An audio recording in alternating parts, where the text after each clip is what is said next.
Hi, I'm Michael Hartman. I'm Naomi Liu. And I'm Mike Rizzo. And this is OpsCast, a podcast for marketing ops pros and RevOps pros.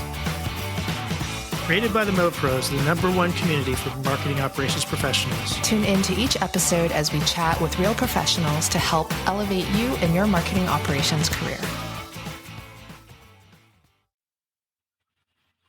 Hello, everyone. Welcome to another episode of OpsCast, brought to you by marketingops.com, powered by the Mo Pros. I'm your host, Michael Hartman, flying solo today. Mike and Naomi, I'm sure, will join again soon. But joining me today to talk about lessons learned building a revenue operations career is the one and only Rosalyn Santa Elena. Rosalyn is the founder and chief revenue operations officer of the RevOps Collective. Prior to founding the RevOps Collective, she held several leadership roles and consulting roles in revenue operations. In addition, she has worked in and led business operations and started her career in finance. Yay. Rosalyn is an advisor to several companies and hosts a podcast of her own called the Revenue Engine Podcast. So go check that out after this. Rosalyn, thanks for joining me today on the eve of Independence Day here in the U.S. Yeah, no, thanks for having me, Michael. Excited to be here. Excited to chat with you. I'm glad we made this work. It's been a process, right? Yes. Aligning things with lives, as we were talking about, with 3 kids each, and it makes things interesting. All right, so this was a long time coming, and I'm glad our audience gets to learn from you. I know you're pretty active on LinkedIn and other places. Why don't we let's start there though? I did about a 2-second, very brief coverage of your career, but I think it would be really interesting for our audience to hear a little more of the detail about your career. And I personally like to hear about pivotal moments, right? Where there are pivotal people that were part of the journey where if you look back, if I had gone down this other path, things would have looked a lot different. So if you could do that, that would be great. Yeah. Happy to share a little bit. As you said, I kind of started out super early in my career in finance. A lot of folks don't know, but I actually did some product marketing before I started finance. So that's a little tidbit for you. Product marketing. But did a lot of time in finance, kind of quote to cash and such, and then moved over to, I always tell people, I moved over to the dark side of sales and revenue back in, I think, 2000, 2001. So it's been a good, 20 plus years that I've been sort of in the go-to-market operations, sales ops, RevOps, marketing ops, field ops, all of these different names as we've started to transition, but really operations to support really that end-to-end customer life cycle, if you will, and supporting revenue. As you mentioned, been in large companies, small companies, been at, small startups, been a team of 1, managed teams of, 20, 25 plus. So I tell people I've seen the good and the bad and some of the ugly, I think, of operations in just a number of different, sizes and stages of companies. When I think about some of those things, kind of the key moments, maybe pivotal changes in my career, one thing always sticks to me as sort of top of mind is I started my career in working primarily in larger, enterprise level public companies, right? Really, 2000 to maybe 50,000 employees and kind of the billions of dollars in revenue, and then went to my first startup. So a team of 1, I think we had less than 100 people in the entire company, which was really interesting because you could literally know everybody, which was very different. I went from the largest company that I've ever worked with to the very smallest company. And I think that, a lot of times when you think about that, it's it's kind of risky to go to a startup. You're in a company where, you're managing a large team. There's jobs, as much job security, I guess, as there can be, but having a lot of resources available to you versus going to a startup where you're team of 1, scrappy, building. And I think that for me, it was a decision that I made because, I really wanted to go and build something from scratch. Right? Wanted to take my experience and go do things that either I hadn't done for many years or maybe I'd never done because I had a team to help with that. And so literally I tell people, it's when I joined my first startup was definitely eye-opening and very, very eye-opening for sure. And you learn very quickly. Sorry to interrupt, but what did you said that you wanted to do something, build something from scratch. What drove that urge? Yeah, I think I was like at that point in my career where I wanted to take my experience and go do something different, right? And go build something from scratch. I mean, I live in the Bay Area, so constantly I've seen all the startups come and go, and it's always risky, right? When you go to a smaller company. But I was finally at that point where I'm like, okay, I think I'm ready to kind of take that risk and make that jump. And from the outside, friends, family, of course, everyone's like, why would you want to do that? Are you sure? Is this company even going to be around? Are they even going to be here 6 months from now? And so, may not have been sort of the decision that a lot of people would take in their career. But for me, I wanted to go build something. I wanted to go learn something new, and kind of build from there. And I mean, I'm talking like build from scratch. Like first week I was there, it was like, hey, we got to get a quote out to a client or to a customer. And I'm looking around in the office and saying, hey, does somebody have a quote template? Do we have one?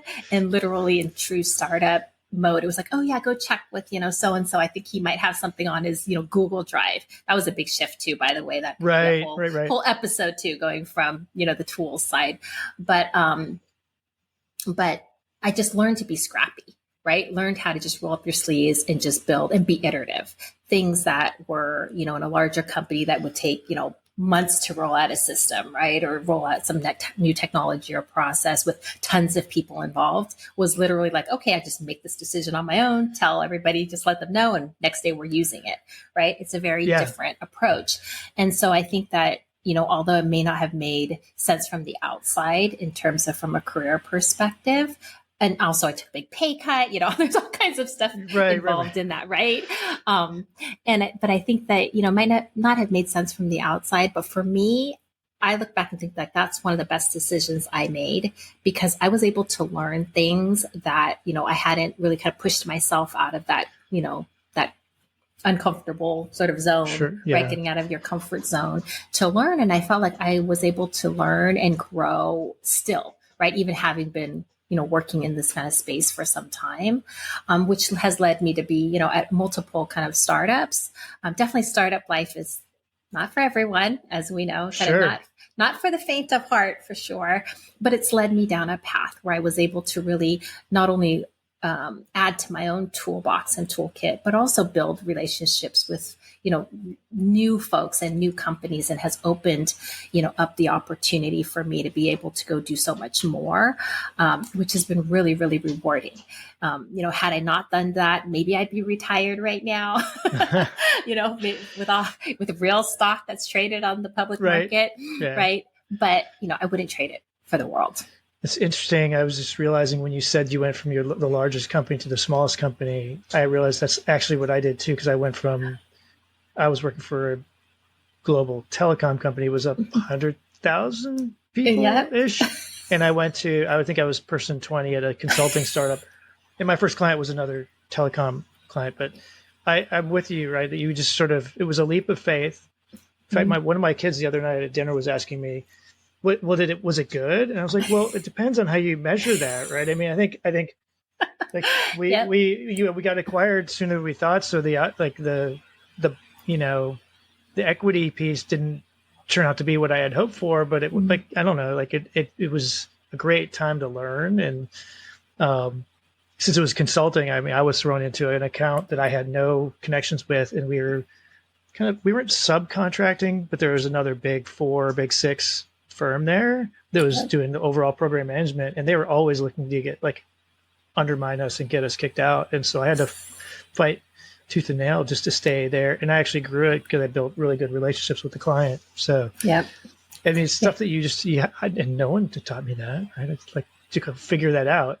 Exactly. I think that's the key to sort of, sometimes you got to get out of your comfort zone, right? I know it's kind of cliche. People talk about that, but getting comfortable with being uncomfortable is something that I've really, taken to heart over the last, I would say maybe 8 or 9 years. And so I've been doing a lot of things that, 10 years ago or 20 years ago, you asked me, I would never do that. Right. I could never see myself doing, but now I do it, regularly on a day-to-day basis. Well, to me, I mean, maybe I'd be curious to get your perspective, because I think I have this mindset anyway. I feel like I would have when I got into leadership roles for sure. But I see a lot of people having worked at bigger companies more in my career, or at least mid-sized to larger companies, is there some frustrations that get twofold, right? One, about like just getting things done, right? When you get like you add people into the mix and people want to be able to veto, like it's just hard to get things done. The other that drives me bananas is just like the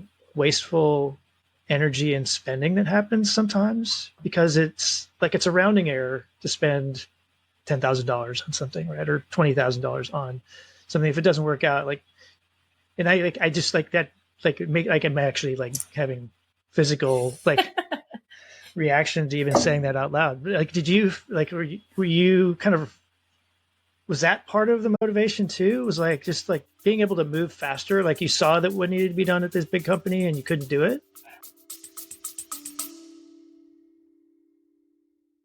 Hey everyone, Mike Rizzo here, CEO of marketingops.com and co-host of Opscast.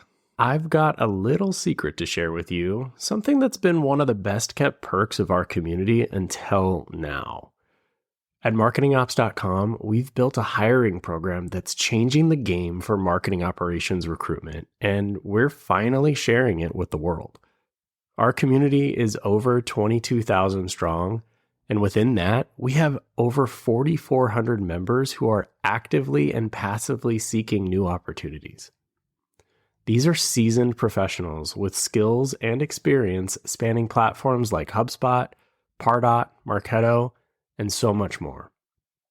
Plus, we can help you fine-tune your outreach, targeting exactly the right candidates by region, years of experience, seniority level, or even agency experience. But here's the real cherry on top. When you hire through our program, your new team member gets a free membership or a virtual ticket to our annual conference. From day one, they're not just stepping into a new role, they're getting access to the training, networking, and support they need to hit the ground running. So if you're ready to unlock this incredible opportunity, it's time to let this secret out.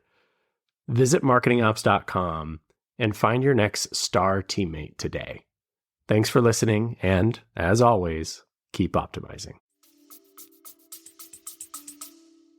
Actually, I didn't have that experience. I think that for me, it was really about trying something different and seeing like, okay, could I, kind of put myself to the test to go do that.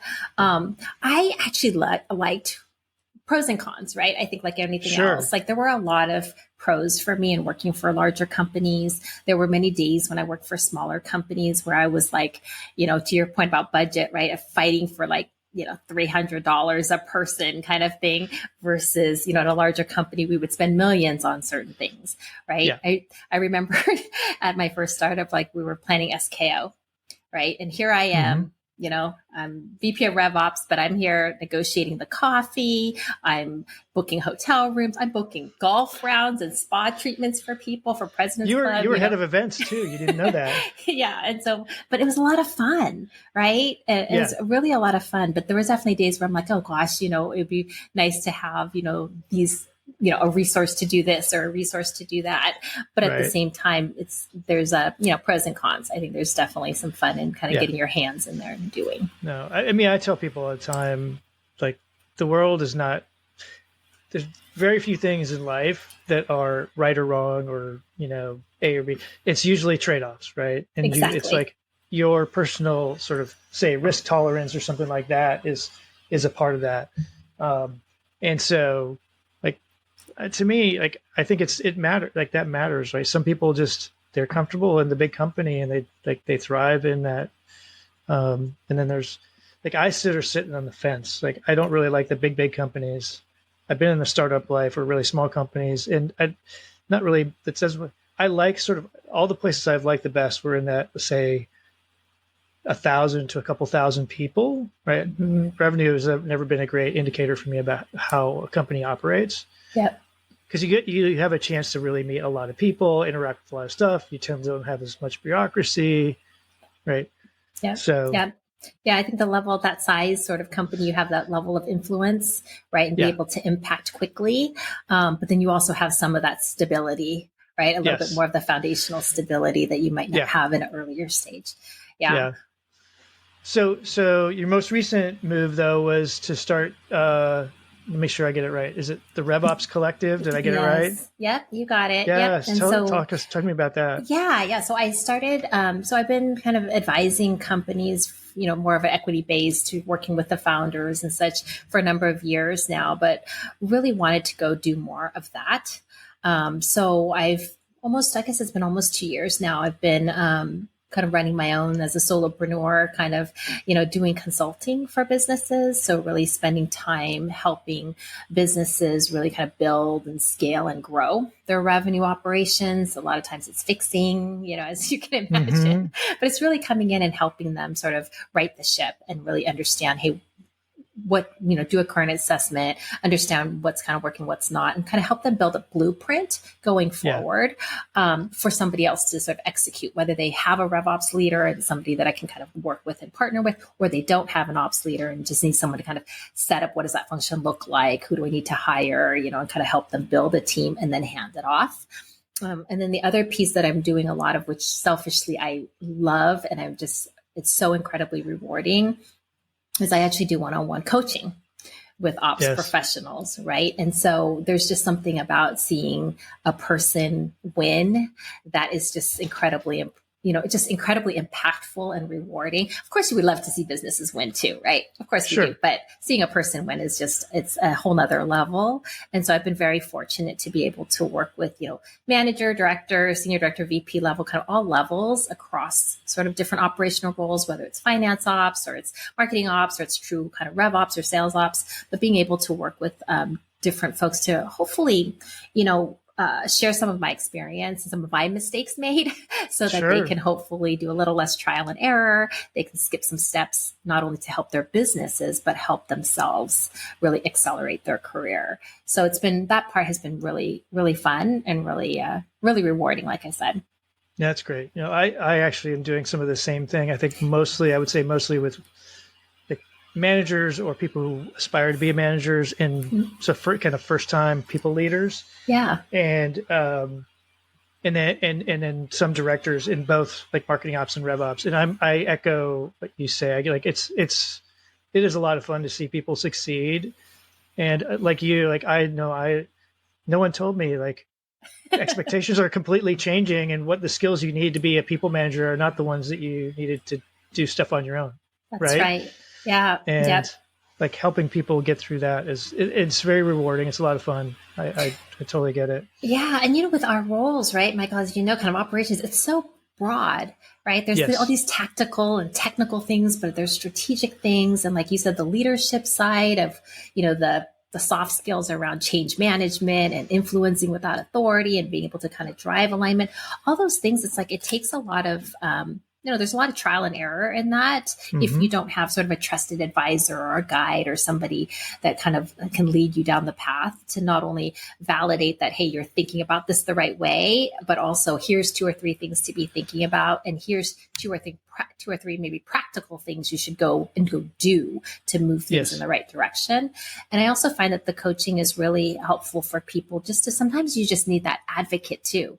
Right? That champion to say, no, give you the confidence and the tools to go do it and then kind of push you out of that comfort zone, right? So, okay, now go do it and hold you accountable to kind of do those things. So it's been, I'm with you. And I think a lot of people, especially if they're new to it, also have blind spots, right? Exactly. So having someone, is going to tell you like, hey, you're not thinking about this thing over here, based on what you're telling me, this person may react this way. Exactly. How you planning on approaching it. So it's a lot of fun. I get a lot of it. Yeah. So one of the things I wanted to talk to you about, because I admire that you really talk about it, maybe it's somewhat related, right? Is that you talk about what it's like to be a parent of 3 children and be a professional and have a lot of responsibility. In a lot of ways, I think like managing people, like adult humans in job places is not that much different than parenting, especially parenting young kids, it feels like. But you talk a lot about it. I think I would guess that a lot of people who are listening or familiar with you would say like you're an inspiration to working mothers in particular. It's like what kind of prompted you over the years to start speaking about that and being comfortable talking about the challenges there? Yeah, yeah. I think that's kind of similar, I guess maybe in the similar vein of coaching, right? That we've been talking about is again, kind of sharing those experiences and helping people understand that, hey, they're not alone, they're not crazy. The things that they're facing are real and other people, experience the same, and just helping to kind of normalize that, I think a little bit. When my children were small, nobody really talked about working and juggling, right? I mean, I don't know if your experience was similar, but for me, I remember when I first became a people leader, my two boys, I have three, like you said, but my two oldest, I think one was 3 years old and one was just like a baby, literally like 6 months old or so.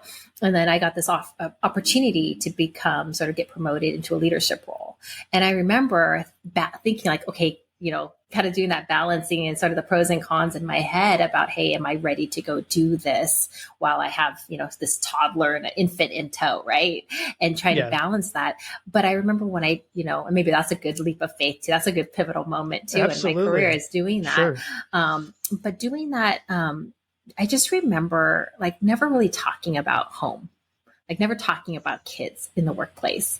And this, of course, was a very different time, right, than it is now, where it's been very normalized, I think. It's still struggling, but I think it's a lot more normalized and there's a lot more resources to support working parents today.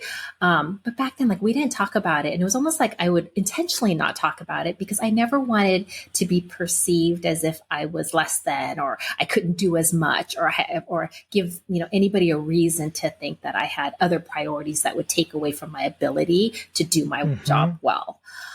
So I didn't really talk about it at all. And I think that as the kids started getting older, I really found that a lot of working parents were struggling with this, right? And everybody's kind of struggling with this and maybe potentially feeling the same way, that it was like, oh, I shouldn't talk about it because I don't want anyone to think, that it's anything that might hinder my ability to perform well in my career. And so I really wanted to share, I think, my experience with others to really help them know again, like, hey, you're not alone.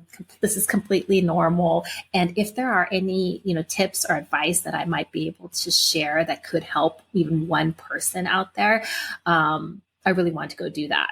Right. And so that's kind of where I started. And also, I think the other thing is that I'm super, if people ask me like, oh, what's your greatest, achievement or accomplishment in life? It's my kids. Right. It's being a mom and, successfully raising two adults. I got a teenager still, as we were talking about earlier. So we'll see how that goes. Give me a couple of years. I'll let you know if I get through this period of my life. But I think that's the greatest achievement. So I'm super proud of it. And I want to talk about that. Right. And I also want to let other people know that, hey, you can have career and be successful, and you can have a family and be successful there too. Is it hard? Yes. Absolutely. But it's possible. Yeah. Again, to me, it comes down to trade-offs. But what I really am glad about what has changed over the years is I agree with you. Even for men, I think it was unusual to talk about, like there was this perceived like boundary. There's this work kind of topics and business topics, and they didn't really mix. And the assumption was like you could really like just you step into your office and you don't think about stuff at home, which I've realized is absolutely untrue. And I think it's especially untrue. Like we went through some difficult times with our youngest, who had some really severe medical issues when he was an infant and toddler. And we never really talked about it back then because it was around that time.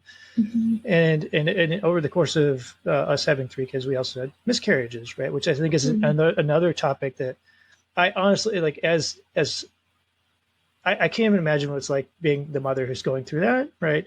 But it was hard enough for me, and I had there was no outlet for it. And so when I've had the opportunity, we had somebody I worked with at one point.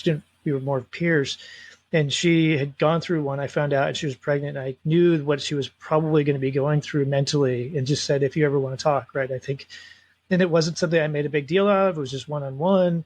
But I wish more of that kind of stuff was openly discussed, not broadcast necessarily, but like people would feel comfortable talking about that stuff, maybe with their managers.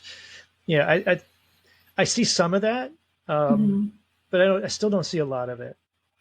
Yeah, I would agree. I definitely think the last couple of years with, the remote work and, the global pandemic and all of those things that I think have accelerated sort of that empathy and kind of that,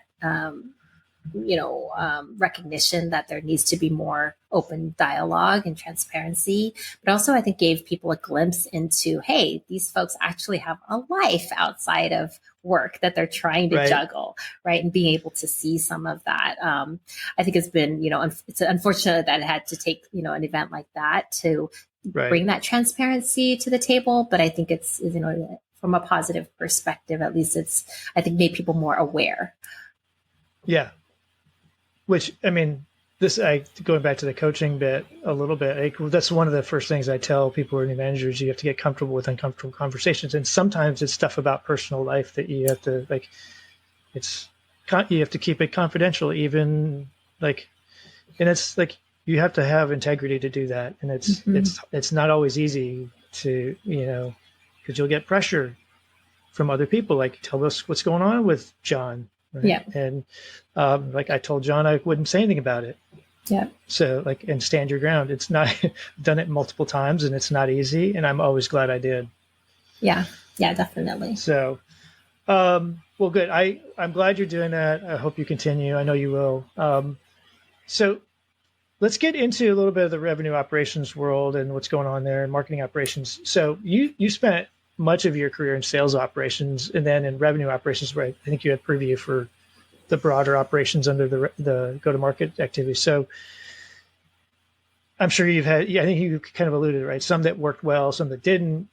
But so what most of our listeners are in marketing ops, what advice would you give them in terms of building mutually beneficial relationships with sales ops or customer success ops? Whether they're part of a revenue operations sort of overall structure or not. Yep. Yeah, that's a great question. So let's see. So I've kind of worked in both models, right? Where operations includes marketing and where marketing ops is sort of an adjacent, team.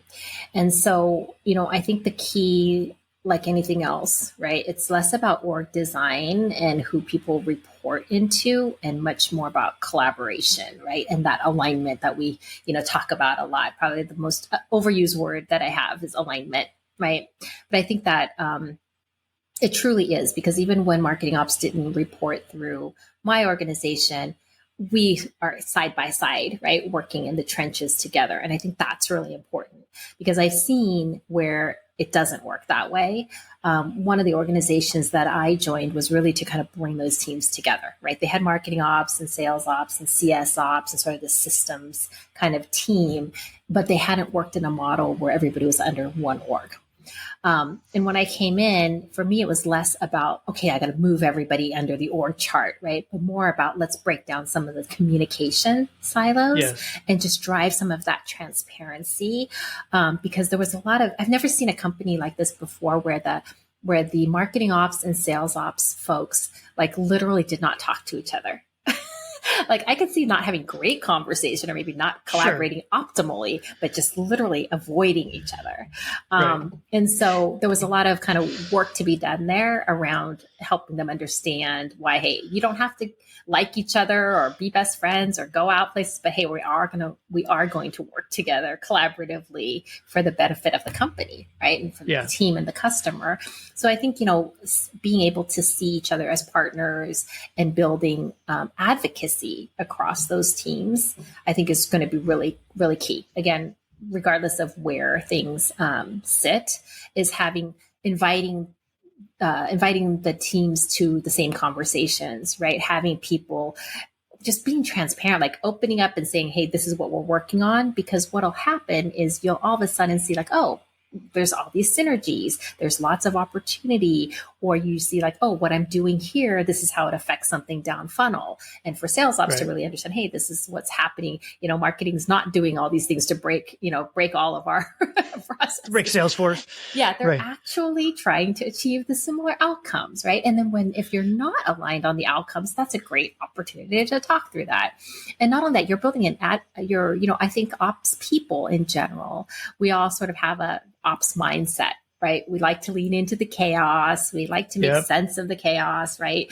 And we like to enable and support the team. So that natural just tendency of mindset makes ops people, wherever they sit across the funnel, great partners, right? You can have, I talk about ops therapy a lot because it's very therapeutic, right? When ops people talk to other ops people.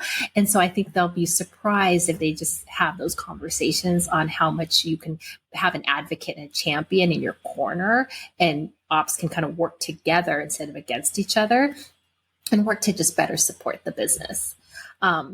I think the other thing about the different teams is I think there's misconceptions sometimes if you haven't, if you've only done marketing ops and you haven't worked in a sales ops environment, or vice versa, right? When I talk to sales ops folks and some of my coaching clients, right, they say, oh, I could do marketing ops. It's like, it's just, and they think it's just email marketing, automation, campaigns.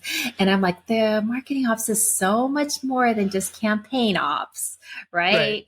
Yes. There is a lot more to do with, so we can go into that for sure, right? And the same thing with marketing ops. A lot of times I've talked to marketing ops folks who say, oh, I could do sales ops. That's just forecasting and, opportunity management and managing the CRM, right? But there's so much more down funnel, right, that needs to happen. So I think, kind of getting rid of some of those misconceptions, understanding that one is not better than the other and one is not harder than the other. But if they work together, you can just unlock so much potential and opportunity for the company and for yourself, because you can start learning and growing in your career in the event that you want to go down funnel more, go up funnel, or, and then poor post sales is even worse for them, right? Right. Yeah. For the CS ops or renewals operations or partner operations that have been kind of under my purview, for them, they're even farther down the, alignment path. And so bringing those folks kind of into the fold is really important too. Yeah. Do you remember any particular methods or tools that you use to try to develop that? I don't want to use empathy is not the right word, but that like understanding of what it's like to be in that other person's shoes. Yep. Yeah. So just an example of the company that I worked at where these folks that like just never talked to each other, I remember bringing the team together. And one of the first things we did was just a get to know each other conversation. So not talking anything about work per se, but just getting to know people as humans. And so I had everybody do like just a one slide of, how long they've been with the company, what their role is, what do they do, right? Kind of in a very short text in terms of what do you do for the business, and then learning about 3 things that, you want them to know about you. And, it could be that they have a dog or they have a family of 3 kids, right? There could be all these different things, or hobbies that they have or things that they really enjoy. And we spent like literally 2 days because I think there was about 20 or so people on the team. And so we literally spent 2 full days of going through this kind of conversation and getting to know each other as people. Right. And afterwards was a lot of conversation around, hey, what did you learn that surprised you about, different people? And so people are like, oh, I never knew so-and-so, really whatever, enjoyed this hobby. And I do that too. Right. Or they'd never realized like, oh, I'm a cat lover too, or, different things, or they like to cook, or they like to, just seeing people, I think, as humans first, and then also getting a glimpse into like, what do they actually do for the company? And then the next step was really kind of going deeper into like, what do they actually do for the business? And then starting to, kind of connect those dots. So they understood that, hey, what I'm doing here actually has an effect here. And then opening up those conversations. And then sort of the next step to that was inviting people into some of these meetings. Right. And I was, as the RevOps leader, it's kind of your job, right? And kind of one of the things that you want to do is be like, hey, I'm working with so-and-so on this on the sales side. Oh, and tagging the marketing ops leader too. Hey, this is something you probably want to know about. No action, but come and join. And then start those conversations so they start to get that full funnel visibility and understanding how their role in their team plays into the bigger picture. That's great. I mean, I think a lot of people skip over that, like getting to know people as a human. I think that's an easy thing to do when you're asked to be moving quickly. And I would suspect that like a lot of places might frown on investing that much time to do that. I bet my guess is you would say it ended up saving time in the long run. 100%. Yeah. Because, while doing that and having that human connection, I was actually kind of going on my roadshow as a new leader, meeting with everybody one-on-one, getting to know them as people, helping me understand who does what, as well as kind of what's working and what's not. And helping them get an opportunity to learn about me and get to know me. And so through those conversations was also, kind of giving a little bit of the selling, right? There's a little bit of that selling and teaching on how RevOps actually works when it does work really well, right? So there's a bit of that, what is RevOps? Why do you need it? Why now? And kind of what does it mean to them? So those, kind of all those moving parts working in conjunction with each other lends, it just drives momentum. You just start to get people moving in the right direction. But the human part is a big thing, because I think as soon as people start seeing others as, oh, they're just another person and we have some commonalities, then it's immediately like defenses start to come down. Some of that, those blockers start to come down. That's great. All right. So, you talked a little bit about the benefit of, like, I don't know, maybe you were kind of alluding to the benefit of the cross learning and things like that between teams. But again, kind of think about the majority of our audience being marketing ops folks. If they were interested in moving into revenue ops or another part of revenue ops, right? Sales ops or CS ops or something like that, and or leadership role, like, what are some of the skills that, from your experience, that marketing ops folks don't typically have that would be beneficial if they wanted to kind of slide over? Yeah. So definitely, I think overall, kind of at a high level, definitely learning the rest of the business, right? If you think about, kind of that point where I was saying that, marketing ops thinks kind of sales ops is this and sales ops thinks marketing ops is that, ops is that. And unless they've actually kind of been in each other's shoes or have at least opened their mind to learning and been intentional about it, they wouldn't know any better, right? That lead management kind of handoff is usually that point, right? Between ops and between marketing ops and sales ops. But really learning about the business on that, what actually happens post handoff.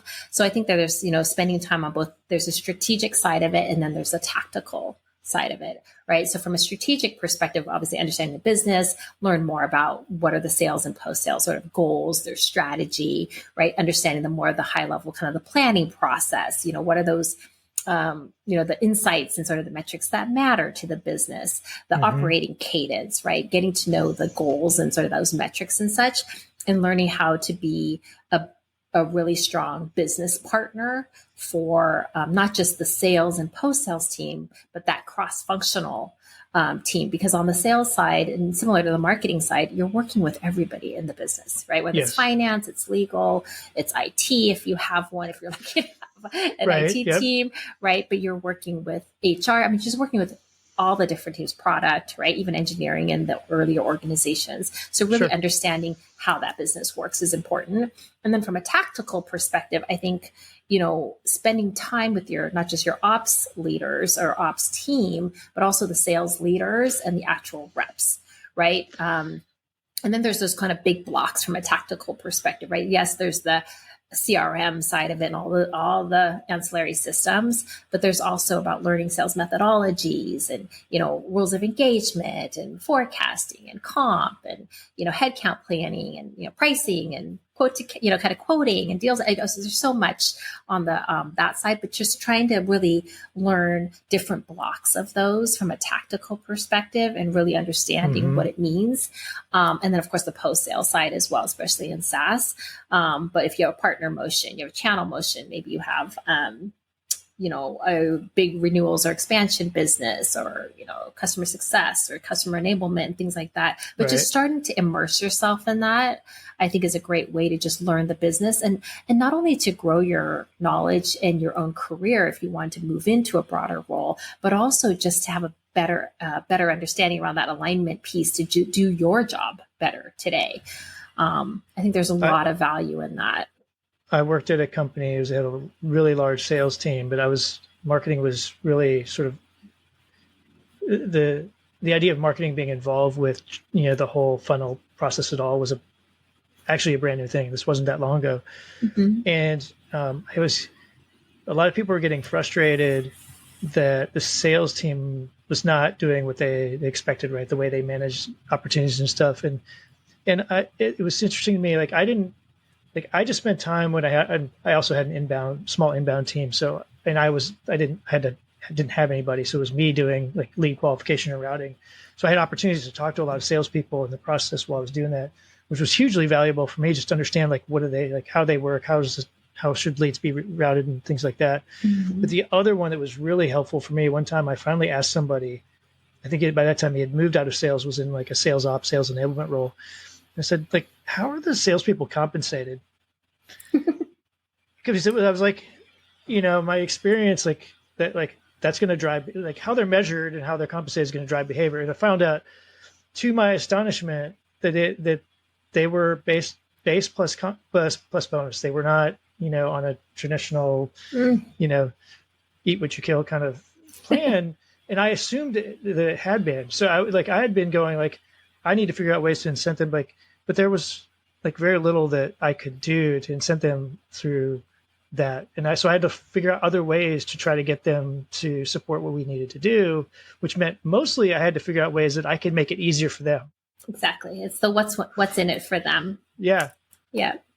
So it's interesting. Like just knowing that like alone was so helpful, but it wouldn't have happened if I hadn't built relationships, but 3, been comfortable just asking the question. Exactly. Yeah. And I think sometimes, just asking the question could just, like you said, it could unlock so many different things, right? There's opportunities to not only improve and educate yourself and just kind of grow your own knowledge, but also building those relationships, right? Because the fact that you're asking and you care enough to know and understand just starts to break some of those barriers down and starts to build stronger relationships. So, yeah.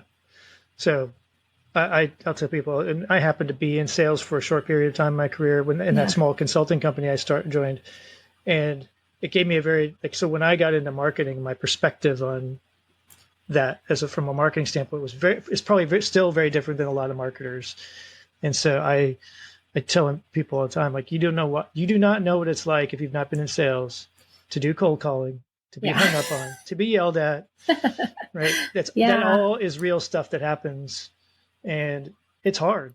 Yeah, and for it sure. Sucks. For sure. And I think that's definitely that's a good piece of advice too, right? Not just for marketing, but for marketing ops folks, is to go and shadow, right? Go and sit in a day in the life, right? Is really kind of watch a sales rep work or, watch a sales ops person work and really understand that, because you'll see so many places like you're like, oh, I didn't know that before. Or you may have really good guidance like, hey, why are you guys doing it this way? Maybe you should be doing it this way because this is what happens top of funnel, kind of what's happening.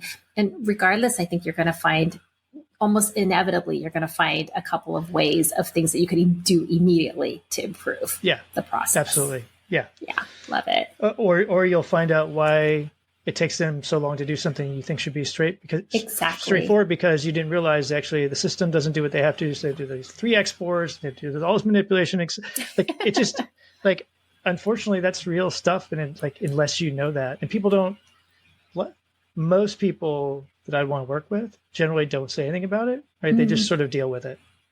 Yeah. And I think that's a big mistake, right? I think that asking the why is it taking so long, or what can I do? It's not so much like, hey, why is it taking you so long to respond or do something with the leads, but it's more about how can I help, drive better leads, right, to the sales team faster and get it to, get them, get you the right ones. Because that's like the old conversation that everyone's heard, right, about marketing, like, marketing always thinks sales doesn't respond to the leads fast enough. Yeah. Sales thinks marketing gives them bad leads, but it's like, okay, well, let's go fix that. Right? Yeah. Right. Like, stop complaining. Like I've been on like pounding that drum recently is like, hey, marketers and marketing ops folks, stop complaining about sales and sales ops. Like, go figure out how you can communicate with them better. And the same thing with sales ops, right? I talk to a lot of sales ops folks and they just, it's the same thing, right? They think marketing ops just does list cleanups and list uploads and scans badges and things like that. They do website visit reports that nobody cares about. Right. Yeah. So, I mean, I think there's things that could be. Well, so we don't have a whole lot more time. I did want to get into a little bit of a little more on career path stuff. So, Okay. I think in general, like I think most marketing ops folks would tell you, like the career path seems to end at the director, senior director level. There are a handful of VP roles. So how do you think, like, do you see similar stuff in, say, sales ops and CS ops? And then is revenue ops like a future for that, like next step for some people, and maybe even steps towards COO, CRO, whatever kinds of roles? Yeah. I do see very few VP of marketing operations roles, right? To your point, kind of senior director is kind of where I see it cap out. On the sales ops side, a lot of times also see director and senior director, but I think we do see a lot more VP of sales operations roles. I mean, I've had kind of the VP of field ops and sales ops kind of roles. And even actually, it's interesting because sometimes I've had a title of sales ops, but I've really had go to market. Like I have marketing ops rolled up through the organization as well, but the title was still kind of generic sales ops, right, which is interesting. And same thing, but I think we see a lot of VP of revenue operations. Yes. And I think part of that is because of the just sort of the purview and the expectation, right, of that role. Because I think when you see a VP of RevOps, you're expecting that business partner, kind of strategic leader, thought partner to the business. And so maybe in the marketing ops world, because a lot of folks still kind of view marketing ops as, like, oh, they're just campaigns or automation or, and they provide reporting and dashboards and stuff, but they actually do so much more. And I think it's about that communication of trying to up level your value and your impact to the business, but also talk about it. This is something I always talk about in coaching too, and I'm sure you do too, is we don't do a good job of sharing and kind of tooting our own horn, right? Ops people tend to be like, hey, heads down, do your job, and think that your efforts are going to I'm just doing what I'm expected to do, right? Yeah, and people are going to recognize my efforts, right? But the reality is that, hey, you've got in this market especially, right? And in any market, I think you need to be able to demonstrate the value that you're bringing to the business. So give people permission, right, to toot your own horn and talk about your achievements and celebrate your wins. And I think that the more that we do that, the more it elevates the role, and organizations will realize like, oh, I do need a senior leader to run marketing operations, right? Yeah. Or I do need that, sort of strategic partner to grow into that. Because if you're really doing marketing ops well, you're informing the strategy, right? You're working with the CMO and really helping them understand, hey, what's working, what's not, where we need to lean in, what we should be doing differently, and providing those insights sooner. But then also be an advocate for your CMO across these other teams, right? Across sales and post-sales and finance, all the other teams that we've been talking about. They really should be driving budget conversations, right? Driving longer term strategy conversations. And, yes, there's the tactical things of running the day-to-day, but just like sales ops, there's the day-to-day stuff, but the real value is that leading and guiding and, kind of shining a light on those blind spots that we talk about. That's sort of where we want to be, and be that trusted advisor. I agree. The only thing I think I would add, and maybe you just didn't say it out loud, but is I think it's really important to start changing what you talk about. Even if you're talking about the same thing, you need to do it in a way that connects with your audience. 100%. Think like marketers, right? So I think that's part of the mistake a lot of people make, is they think, oh, people are just going to get this report, right? Or they're just going to get this, like, hey, we did this thing in Marketo and Salesforce and yay team, but there's no connection to like how it's going to be valuable to, making things faster or more accurate or whatever it is that you were trying to accomplish. I think that's the important thing, is thinking about what's the business outcome that the people you're telling about give a shit about. Exactly. And it is that, right? It's tying back everything that you're doing, tying that back to sort of the overall go-to-market and revenue goals, right? And objectives. And yes, it could be like 2 or 3 layers away from it, but it has to be tied back, whether it's driving that new revenue, driving efficiencies, reducing churn, right? Whatever those high level goals are, everything you should be doing, you should be able to tie back to, one of those key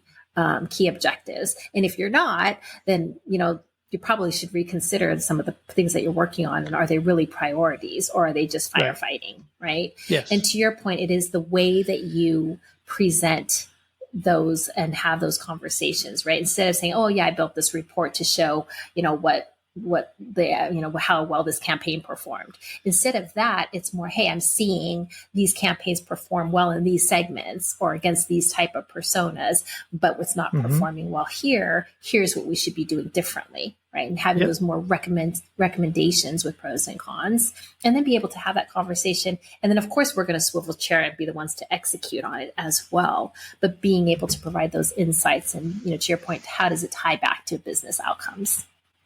Yeah, that's another one of the drums I'm beating these days. Is just like marketers, you should be way better at like knowing your audience, including your internal audience. So if you're not communicating to them in a way that they get it, shame on you. It's your own fault if if you feel like you're not getting respected. It's just the way it goes. Yeah. Rosalyn, I wish we could keep going. This has been a fun conversation. I really appreciate you doing this. If folks want to keep up with what you're doing with online, what you're sharing there, what you're doing with your consulting or coaching, what's the best way for them to do that? Yeah, definitely go. Follow and connect with me on LinkedIn. For sure, I spend most of my time there.